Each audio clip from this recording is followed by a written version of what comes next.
बड़ी खबर आपको बता दें, हाटपिपलिया सीट पर पूर्व मंत्री दीपक जोशी लगातार शक्ति प्रदर्शन करते जा रहे हैं। अपने समर्थकों के साथ मुख्यमंत्री निवास पर पहुंच गए हैं दीपक जोशी। उपचुनाव में टिकट की मांग को लेकर दीपक जोशी का शक्ति प्रदर्शन के तौर पर इसे देखा जा रहा है। बीजेपी ने सिंधिया समर्थक मनोज चौधरी ये संभावित उम्मीदवार के तौर पर सामने रखा है।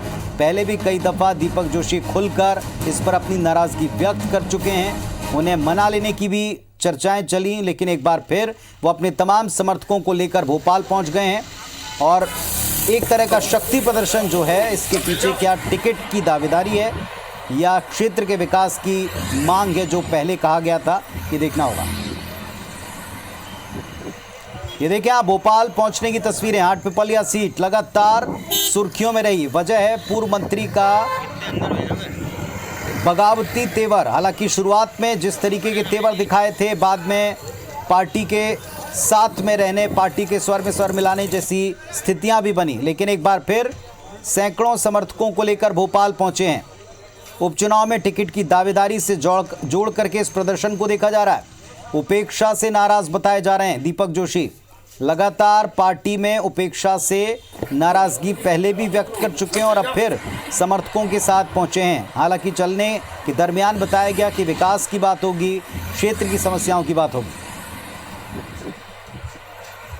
लेकिन एक बड़ा प्रदर्शन या इतने बड़े समर्थकों की संख्या, लगता है कि टिकट की दावेदारी के लिए शक्ति प्रदर्शन है। समर्थकों के साथ मुख्यमंत्री निवास पहुंचे हैं।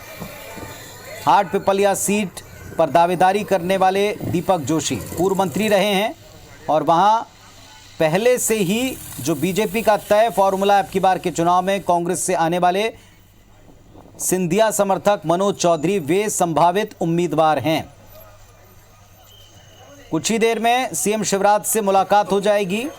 देखना होगा इस मुलाकात में क्या बात होती है।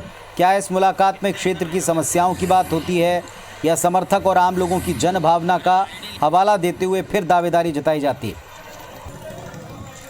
उपचुनाव में टिकट किसको मिलेगा, ये पहले से बीजेपी तय बता रही है। मनोज चौधरी को इस इलाके से प्रबल उम्मीदवार, संभावित उम्मीदवार बताया जा रहा है। सुधीर हमारे साथ में जुड़ रहे हैं भोपाल से, सीधे उनका रुख करते हैं। सुधीर, एक बार फिर शक्ति प्रदर्शन है, क्या बात होगी? क्षेत्र की समस्याएं, इलाके का विकास या सीधे तौर पर शक्ति प्रदर्शन और टिकट की मांग?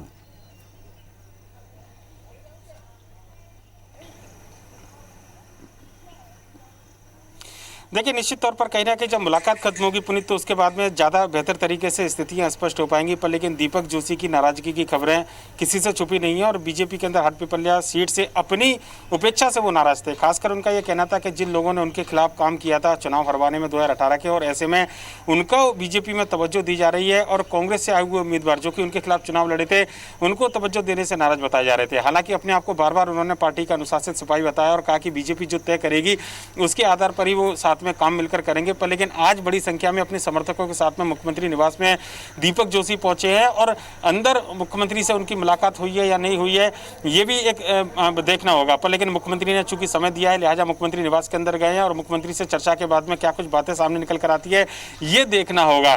शक्ति प्रदर्शन इसलिए हम कह रहे हैं कि बीजेपी के अंदर जो उपेक्षा की एक बात कही जा रही थी, हो सकता है कि बीजेपी के अंदर जिस तरीके से कार्यकारिणी का गठन हुआ, निगम मंडल में पद बांटे जा रहे हैं, उसको लेकर भी ये शक्ति प्रदर्शन हो सकता है। पर लेकिन जो सबसे बड़ी बात मानी जा रही है कि हाटपिपलिया के अंदर जो मौजूदा बीजेपी के उम्मीदवार हैं, संभावित तौर पर कहा जाए मनोज चौधरी जो कि कांग्रेस छोड़ बीजेपी में शामिल हुए हैं, सिंधिया समर्थक हैं, ऐसे में उनके खिलाफ नाराजगी सार्वजनिक तौर पर कई बार दीपक जोशी जाहिर कर चुके हैं। और आज जब मुख्यमंत्री निवास का अगर आप नज़ारा देखें तो ये बाहर का नज़ारा है, जहाँ पर दीपक जोशी के समर्थकों के आने के बाद में बड़ी संख्या में पुलिसकर्मी तैनात किए गए हैं और उनके जो एक दो समर्थक हैं उनके आने का सिलसिला भी लगातार जारी है।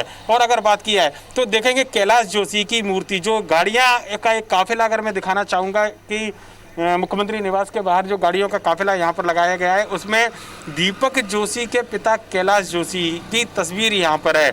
और राजनीति के संत, बीजेपी के पितृ पुरुष के तौर पर कैलाश जोशी को हमेशा जाना जाता था और उनकी जो मालवा में जो पहचान है, निमाड़ में जो पहचान है, उसका फायदा हमेशा बीजेपी को मिला है। ऐसे में दीपक जोशी की नाराजगी कहें, इसको शक्ति प्रदर्शन कहें, ये हाट पिपल्या में मुश्किलें जरूर बीजेपी की बढ़ा सकती हैं, पर लेकिन क्या बात हुई, क्या मुलाकात के बाद में दीपक जोशी शक्ति प्रदर्शन के माध्यम से क्या कोई संदेश देना चाहते हैं, ये मुलाकात के बाद में स्पष्ट हो पाएगा। पर लेकिन इस पूरे शक्ति प्रदर्शन को हाट पिपल्या उपचुनाव से जोड़कर देखा जा रहा है और ये माना जा रहा है कि हो सकता है कि जिस तरीके का फीडबैक या सर्वे के आधार पर बीजेपी को रिपोर्ट मिली है, उसके आधार पर दीपक जोशी ने एक बार फिर से अपना दावा इस सीट पर ठोका हो। हालांकि आधिकारिक तौर पर जब वो बाहर निकल के आएंगे तो स्थितियां काफ़ी ज़्यादा स्पष्ट हो पाएंगी, पर लेकिन इस शक्ति प्रदर्शन से जरूर बीजेपी के अंदर एक बेचैनी, या कहना चाहिए कि बीजेपी के अंदर सब कुछ ठीक है, ऐसा कहना बिल्कुल भी मुनासिब नहीं होगा, क्योंकि उपचुनाव से पहले इस शक्ति प्रदर्शन के अपने आप में कई सारे मायने निकाले जा रहे हैं। एक एक सीट महत्वपूर्ण है, जैसे ग्वालियर चंबल वहाँ की 16, ऐसी ये 7 सीटें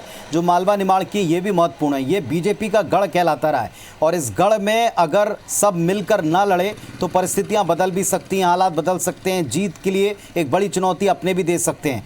इसे शक्ति प्रदर्शन ही कहें तो गलत नहीं होगा, क्योंकि ऐसे समय में, इस संकट काल में इतने सारे लोगों को लेकर पहुंचना, जाहिर तौर पर ये केवल क्षेत्र के विकास या क्षेत्र की समस्याओं की बात तो नहीं होगी। जो बात आपने उपेक्षा के तौर पर कही, क्या इसमें कुछ और ताज़ा घटनाक्रम जुड़ते हैं, क्या इसमें कोई मांग पत्र जुड़ता है, ये देखना होगा। क्या खुलकर बाहर बात करेंगे, ये भी देखना होगा सुधीर।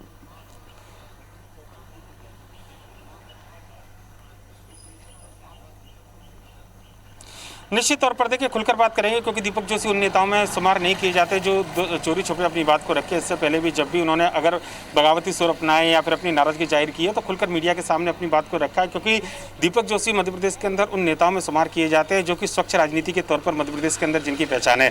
बीजेपी के हार्डकोर नेता हैं, कैलाश जोशी पितृपुरुष हैं। ऐसे में दीपक जोशी की जो एक अहमियत है, विपक्ष के नेताओं के द्वारा उनकी तारीफ की गई थी और उस समय कई कयास लगाए गए थे कि क्या कांग्रेस जो है दीपक जोशी पर डोरे डाल रही है, क्योंकि पूर्व मुख्यमंत्री दिग्विजय सिंह ने उनकी तारीफों के कसीदे गढ़े थे। उसके बाद में दीपक जोशी ने स्पष्ट किया था, चूंकि उनका परिवार, उनके पिता बीजेपी के संस्थापक सदस्य रहे और उनकी पृष्ठभूमि हमेशा से बीजेपी विचारधारा, संघ विचारधारा की रही है। ऐसे में वो पार्टी का दामन नहीं छोड़ेंगे। पर लेकिन जिस तरीके से समीकरण बदले, उसके बाद में कांग्रेस को एक ऐसे उम्मीदवार की जरूरत हाट पिपल्या के अंदर थी जो कि न केवल चुनाव जीत कर आए बल्कि पूरे मालवा निमाड़ में जिसका असर हो। और दीपक जोशी से कई दौर की बातचीत हुई, इस बात को स्वीकार खुद दीपक जोशी ने किया था। उनका साफ तौर पर कहना था कि दिग्विजय सिंह से लेकर तमाम बड़े नेताओं से उनकी बातचीत हुई है। हालांकि कांग्रेस में जाने की अटकलों से उन्होंने खारिज किया और उसके बाद जब उपचुनाव की तारीखों का ऐलान किया जा चुका है, अंतिम दौर का मंथन लगभग हो चुका है। आज सुबह ही बीजेपी के तमाम जो बड़े नेता हैं, सुभाष भगत, बीडी शर्मा और मुख्यमंत्री शिवराज सिंह चौहान के बीच में नामों को लेकर अंतिम चर्चा हुई और ये माना जा रहा है कि यहाँ पर नाम लगभग तय कर लिए गए। और ऐसे समय दीपक जोशी का शक्ति प्रदर्शन, ये अपने आप में एक बड़ा चौंकाने वाला कदम है। क्या कुछ मांग पत्र है, क्योंकि हाट पिपल्या बाढ़ प्रभावित और जो अति बारिश से प्रभावित क्षेत्र लाए, उन क्षेत्र की किसानों की समस्याओं को लेकर आए हैं, क्षेत्र की समस्याओं को लेकर आए हैं, या फिर अपनी ओर से दावेदारी करने आए हैं। पर उपचुनाव से पहले इतनी बड़ी संख्या में समर्थकों के साथ आकर आप देखेंगे एक लंबा काफिलों का गाड़ियों का काफिला जो है वो मुख्यमंत्री निवास के बाहर, और ये सभी गाड़ियां दीपक जोशी के काफिले में साथ निकल कर आई है। ऐसे में अंदाजा लगा सकता है कि सैकड़ों की तादाद में अगर दीपक जोशी मुख्यमंत्री निवास में आए हैं तो निश्चित तौर पर कहीं ना कहीं मन में कुछ रहा होगा। सुधीर, थोड़ा सा इंतजार करते हैं और फिर आप ही के द्वारा अपडेट दर्शकों तक पहुंचाएंगे कि बाहर निकलकर दीपक जोशी कहते क्या। लेकिन काफिला बताया है, सुधीर ने दिखाया है कि कितना लंबा गाड़ियों का कारवां आया है। भोपाल तक तो कुछ मांग करने आया है, शक्ति दिखाने आया है, नाराजगी व्यक्त करने आया है या दावेदारी जताने आया है, ये कुछ देर में स्पष्ट होगा। शुक्रिया, आप नजर बना के रखें सुधीर, आपसे अपडेट हम लेते रहेंगे।